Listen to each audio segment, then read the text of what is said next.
নমস্কার বন্ধুরা, কাকলিজ ব্লগে আপনাদের সবাইকে স্বাগত। আমাদের বাঙালিদের মাছ কিন্তু অত্যন্ত প্রিয় একটি খাবার, আর ভাতের সাথে আমরা প্রতিদিনই কিন্তু মাছ খেয়ে থাকি। আর পাবদা মাছ খেতে কিন্তু আমরা ভীষণই পছন্দ করি, তাই আপনাদের সাথে শেয়ার করছি সর্ষে পাবদার রেসিপি। তবে চলুন দেখে নেওয়া যাক আমার আজকের এই রেসিপিটি। পাবদা বানানোর জন্য এখানে আমি 400 গ্রাম পাবদা মাছ নিয়ে নিয়েছি। মাছগুলো আমি ভালোভাবে কেটে ধুয়ে পরিষ্কার করে জল ঝরিয়ে নিয়েছি।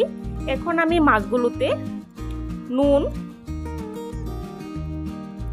হলুদ,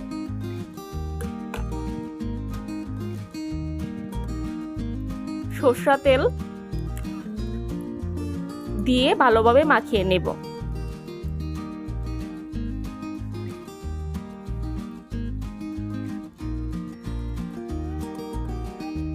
মাছগুলোতে আমি নুন, হলুদ আর কাঁচা সরষের তেল মাখিয়ে 10 মিনিট রেস্টের জন্য মাছগুলো আমি রেখে দেব। একটি মিক্সিং জারে 1 টেবিল চামচ সরষা, 1 টেবিল চামচ পোস্তদানা আর অল্প কাজু, কাঁচা লঙ্কা, পেঁয়াজ কুচি, হালকা জল দিয়ে এগুলো আমি পেস্ট করে নেব। 10 মিনিট পর রান্নাটা শুরু করবার জন্যে কড়াইতে 3 টেবিল চামচ সরষের তেল দিয়ে ভালোভাবে গরম করে নেব। এখন হালকা নুন দিয়ে আরেকটু নেড়ে চেড়ে আমি গ্যাসটাকে মিডিয়াম টু হাই করে আগে থেকে নুন হলুদ মেখে রাখা মাছগুলো আমি ভেজে নেব।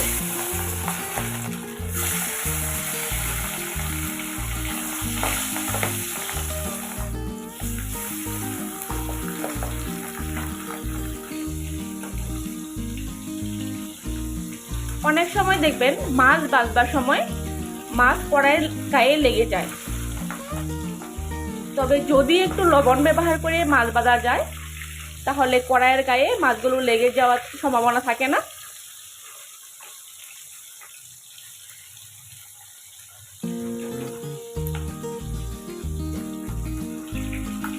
দেখুন মাছগুলো ভাজা হয়ে গেছে, এখন মাছগুলো তুলে নেব।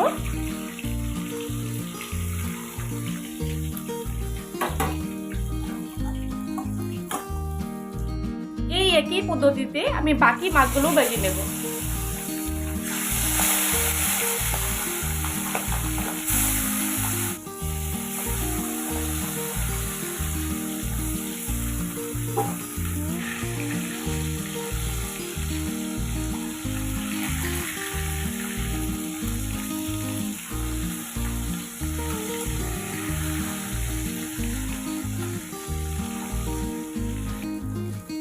মাছগুলো ভাজা হয়ে গেছে, এখন আমি মাছগুলো তুলে নিব।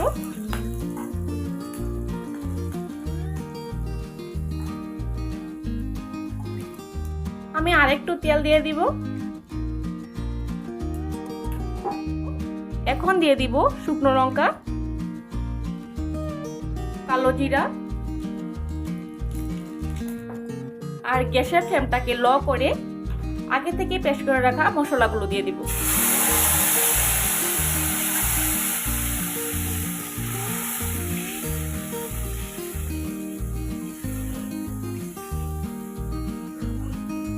মশলাগুলো হালকা ভেজে নিব আর মশলা থেকে তেল বেরিয়ে আসা অবধি অপেক্ষা করব। দেখুন মশলা থেকে তেল বেরিয়ে এসেছে। এখন দিয়ে দিব একটু হলুদ গুঁড়ি আর স্বাদ মতো নুন। আবারও ভালোভাবে নেড়ে চেড়ে মশলাগুলো আমি ভালোভাবে কষিয়ে নেব।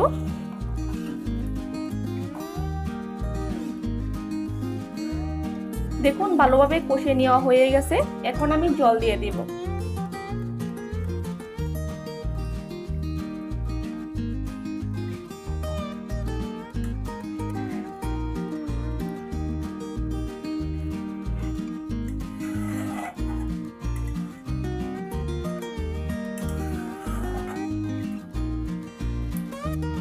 এখন আমি মাছগুলো দিয়ে দিব।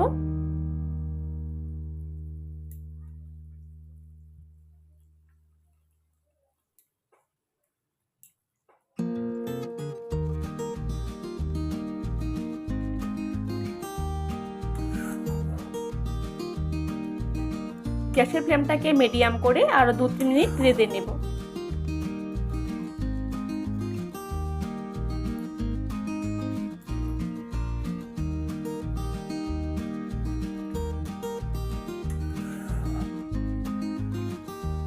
দু 3 মিনিট রেঁধে নেওয়ার পর আমার আজকের রেসিপি রেডি হয়ে গেছে। আমি গ্যাসটাকে অফ করে দেব। তৈরি হয়ে গেল আমার দারুণ সুস্বাদু সর্ষে পাবদা। গরম ভাতের সাথে এর স্বাদ কিন্তু অসাধারণ। আশা করি আমার আজকের এই সহজ রেসিপি আপনাদের ভালো লাগলো। যদি ভালো লেগে থাকে আপনারা যে কোনো দিন বাড়িতে ট্রাই করবেন আর আমাকে অবশ্যই কমেন্ট করে জানাবেন যে সর্ষে পাবদা কেমন লাগলো। আজকের মতো এই পর্যন্তই, আবার হাজির হয়ে যাব অন্য কোনো রেসিপি নিয়ে।